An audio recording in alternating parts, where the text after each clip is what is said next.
Salams and hello there. Thanks for checking out another Eats Meets West recipe. I've got restaurant-style chicken kebabs to show you today.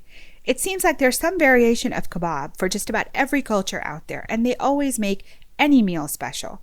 My version of chicken kebab, which is a fusion of Persian, Turkish, and Indian flavors, is no exception. I'll show you how I make those long, flat metal skewers which are used to roast the kebabs, because I know everyone has those lying around, right? But before we get started, please take a second to subscribe and like the video. I really appreciate it. Okay, I usually begin by chopping some vegetables that I will add to the kebab mixture. I have 4 to 5 garlic cloves, an inch of fresh ginger, a medium white onion, and a long hot pepper or 2 to 3 small green chilies. It depends on how spicy you like these, which I chop together in my food processor. Don't puree the veggies, but still chop them somewhat finely. Next, I add this to 1.5 pounds of ground chicken. This can be any kind, white or dark meat, or ideally a mixture of both. Make sure to drain as much of the liquid out of the chicken as possible prior. Then add a half teaspoon of ground cumin and a half a tablespoon of ground coriander, 1 tablespoon of garam masala, a half tablespoon of paprika, a half teaspoon of black pepper, 2 teaspoons of salt, a tablespoon of dried cilantro leaves, 1 teaspoon of red chili powder or cayenne, a half a teaspoon of baking powder, which will help keep the texture of the kebabs light, and 2 tablespoons of prepared tamarind sauce or ketchup to round out the flavor. Now add a 1/4 cup of oil and 3/4 cup of plain panko or Japanese style breadcrumbs, which will help to bind the mixture and give it body. After combining thoroughly, chill the mixture in the fridge for a couple of hours. While the mixture is in the fridge, let's make the special skewers that I mentioned earlier. I don't have the flat metal skewers used to grill these kebabs at home, and you might not either.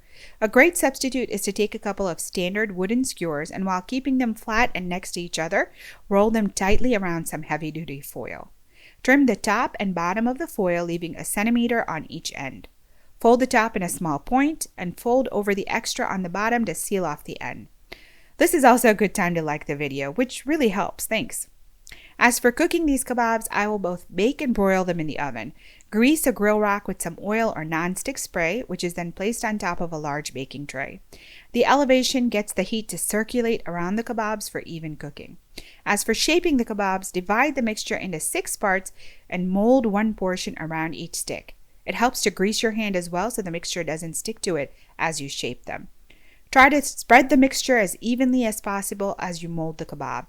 Then add indentations with your fingers like so to make the ridges that are a signature of Persian Koobideh Kababs. Once shaped, it helps to grease the kebabs well with some oil on both sides and then place them on the greased grill rack.